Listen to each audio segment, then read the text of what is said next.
ನಮಸ್ಕಾರ ಸ್ನೇಹಿತರೆ, ನಾಳೆ ಕಾರ್ತಿಕ ಹುಣ್ಣಿಮೆಯಂದೇ ಶಕ್ತಿಶಾಲಿ ಯೋಗ. ಈ 3 ರಾಶಿಗೆ ಅದೃಷ್ಟದ ಪರ್ವಕಾಲ. ಹೌದು, ವೈದಿಕ ಜ್ಯೋತಿಷ್ಯದ ಪ್ರಕಾರ ಕಾರ್ತಿಕ ಹುಣ್ಣಿಮೆಯಂದು ಅನೇಕ ಶುಭ ಯೋಗಗಳು ಸಂಭವಿಸಲಿವೆ. ಈ ಅಪರೂಪದ ಯೋಗಗಳಿಂದಾಗಿ ಕಾರ್ತಿಕ ಪೂರ್ಣಿಮೆಯು ಕೆಲವು ರಾಶಿ ಚಕ್ರಚಿಹ್ನೆಗಳಿಗೆ ಒಳ್ಳೆಯ ಸಮಯವನ್ನು ತರುತ್ತದೆ. ಈ 3 ರಾಶಿಗಳು ಲಕ್ಷ್ಮೀದೇವಿ ವಿಶೇಷ ಆಶೀರ್ವಾದವನ್ನು ಪಡೆಯುತ್ತಾರೆ. ಆ ಲಕ್ಕಿ ರಾಶಿಗಳು ಯಾವುವೆಂದು ತಿಳಿಯೋಣ. ಜ್ಯೋತಿಷ್ಯದಲ್ಲಿ ಕಾರ್ತಿಕ ಮಾಸವನ್ನು ಬಹಳ ವಿಶೇಷವೆಂದು ಪರಿಗಣಿಸಲಾಗುತ್ತದೆ. ಅದೇ ರೀತಿ ಕಾರ್ತಿಕ ಪೂರ್ಣಿಮೆಯನ್ನು ಸಹ ಮಹತ್ವದ್ದಾಗಿ ಪರಿಗಣಿಸಲಾಗುತ್ತದೆ. ಹಿಂದೂ ಕ್ಯಾಲೆಂಡರ್ ಪ್ರಕಾರ ಕಾರ್ತಿಕ ಪೂರ್ಣಿಮೆಯನ್ನು ಕಾರ್ತಿಕ ಮಾಸದ ಶುಕ್ಲ ಪಕ್ಷದ ಹುಣ್ಣಿಮೆಯ ದಿನ ಅಂದರೆ ನವೆಂಬರ್ 5ರಂದು ಆಚರಿಸಲಾಗುತ್ತದೆ.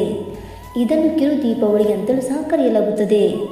ಈ ದಿನದಂದು ವಿಷ್ಣು ಮತ್ತು ಲಕ್ಷ್ಮೀ ದೇವಿಯನ್ನು ಪೂಜಿಸಲಾಗುತ್ತದೆ ಮತ್ತು ಗಂಗಾ ಸ್ನಾನ ಮತ್ತು ದೀಪಗಳನ್ನು ದಾನ ಮಾಡುವಂತಹ ಶುಭ ಪರಿಹಾರಗಳನ್ನು ಸಹ ಮಾಡಲಾಗುತ್ತದೆ. ಜ್ಯೋತಿಷ್ಯದ ಪ್ರಕಾರ ಈ ಕಾರ್ತಿಕ ಪೂರ್ಣಿಮೆಯು ಶಿವಪಾಸ ಯೋಗ ಮತ್ತು ಸರ್ವಾರ್ಥ ಸಿದ್ಧಿ ಯೋಗವನ್ನು ರೂಪುಗೊಳ್ಳುವುದರಿಂದ ಬಹಳ ವಿಶೇಷವೆಂದು ಪರಿಗಣಿಸಲಾಗಿದೆ. ಇದಲ್ಲದೆ ಈ ದಿನದಂದು ಬದನ ಅಶುಭ ದಿನಗಳು ಸಹ ಇರುತ್ತದೆ. ಇದು ಭೂಮಿಯ ಮೇಲೆ ಪರಿಣಾಮ ಬೀರುವುದಿಲ್ಲ.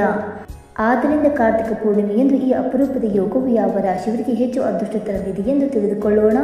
ಬನ್ನಿ ಸ್ನೇಹಿತರೆ, ಅದಕ್ಕೂ ಮುಂಚೆ ನೀವು ನಮ್ಮ ಚಾನಲ್ಗೆ ಸಬ್ಸ್ಕ್ರೈಬ್ ಮಾಡದೆ ನೋಡ್ತಾ ಇದ್ದರೆ ದಯವಿಟ್ಟು ನಮ್ಮ ಚಾನಲ್ಗೆ ಸಬ್ಸ್ಕ್ರೈಬ್ ಮಾಡ್ಕೊಳ್ಳಿ ಸ್ನೇಹಿತರೆ. ಹಾಗೆ ವೈದಿಕ ಜ್ಯೋತಿಷ್ಯ ಮತ್ತು ಆಚಾರ ವಿಚಾರಗಳಲ್ಲಿ ನಂಬಿಕೆ ಇದ್ದರೆ ವಿಡಿಯೋಗೊಂದು ತಪ್ಪದೆ ಲೈಕ್ ಕೊಟ್ಟು ನಿಮ್ಮ ಆತ್ಮೀಯರಿಗೆ ಶೇರ್ ಮಾಡಿ. ಮೊದಲನೆಯದಾಗಿ ವೃಷಭ ರಾಶಿ.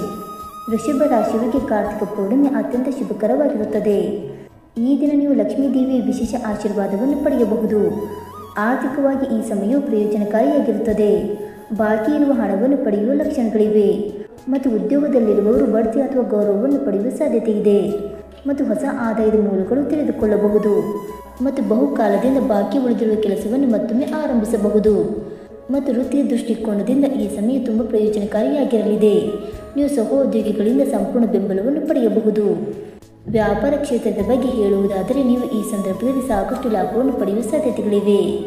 ಆರ್ಥಿಕ ಸ್ಥಿತಿ ಉತ್ತಮವಾಗಲಿದೆ ಮತ್ತು ಪೂರ್ವಿಕರ ಆಸ್ತಿಯಿಂದ ನಿಮಗೆ ಲಾಭ ಸಿಗುವ ಸಾಧ್ಯತೆಯೂ ಇದೆ ಮತ್ತು ಪ್ರೀತಿಯ ಜೀವನದಲ್ಲಿ ನೀವು ಬಹಳಷ್ಟು ಪ್ರಯೋಜನಗಳನ್ನು ಪಡೆಯುವ ಸಾಧ್ಯತೆಗಳಿವೆ.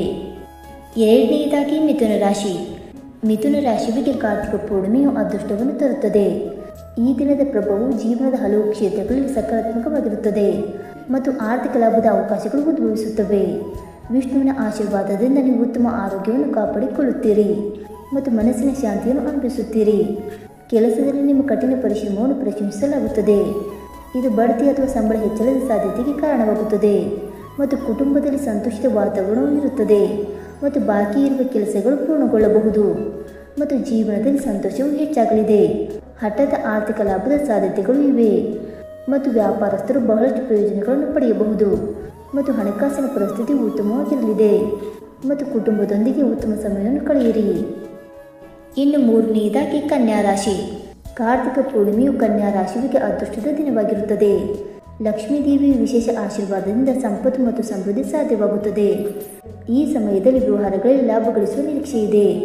ಆದರೆ ಉದ್ಯೋಗದಲ್ಲಿರುವವರಿಗೆ ಕೆಲಸದಲ್ಲಿ ಸಹೋದ್ಯೋಗಿಗಳಿಂದ ಸಂಪೂರ್ಣ ಬೆಂಬಲ ಸಿಗುತ್ತದೆ ಮತ್ತು ದೀರ್ಘಕಾಲದಿಂದ ಬಾಕಿ ಉಳಿದಿರುವ ಕೆಲಸಗಳು ಪೂರ್ಣಗೊಳ್ಳಬಹುದು ಮತ್ತು ಉದ್ಯೋಗ ಕ್ಷೇತ್ರದಲ್ಲಿ ಉತ್ತಮ ಪ್ರಗತಿ ಇದೆ. ಇವರ ಜೀವನದಲ್ಲಿ ಬಹಳಷ್ಟು ಸಂತೋಷಿತ ವಾತಾವರಣ ತುಂಬಿರಲಿದೆ ಮತ್ತು ವ್ಯಾಪಾರದಲ್ಲಿಯೂ ಹೆಚ್ಚಿನ ಲಾಭ ಬರಲಿದೆ. ನೀವು ಮಾಡುವ ತಂತ್ರಗಳು ಯಶಸ್ವಿಯಾಗಬಹುದು ಮತ್ತು ಹಠಾತ್ ಆರ್ಥಿಕ ಲಾಭದ ಸಾಧ್ಯತೆಗಳು ಇವೆ.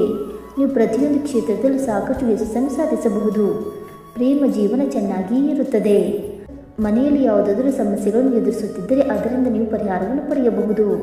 ನಿಮ್ಮ ದೈಹಿಕ ಹಾಗೂ ಮಾನಸಿಕ ಆರೋಗ್ಯದ ಸ್ಥಿತಿಯು ಈ ಸಂದರ್ಭದಲ್ಲಿ ಉತ್ತಮವಾಗಿರಲಿದೆ. ಸ್ನೇಹಿತರೆ, ಈ ಮಾಹಿತಿ ನಿಮಗೆ ಇಷ್ಟವಾಯಿತಾ? ಇಷ್ಟವಾಗಿದ್ದರೆ ವಿಡಿಯೋಗೊಂದು ಲೈಕ್ ಮಾಡಿ, ಶೇರ್ ಮಾಡಿ. ಹಾಗೆ ನಿಮ್ಮ ಅನಿಸಿಕೆ ಮತ್ತು ಅಭಿಪ್ರಾಯವನ್ನು ತಪ್ಪದೆ ಕಮೆಂಟ್ ಮೂಲಕ ತಿಳಿಸಿ ಸ್ನೇಹಿತರೆ.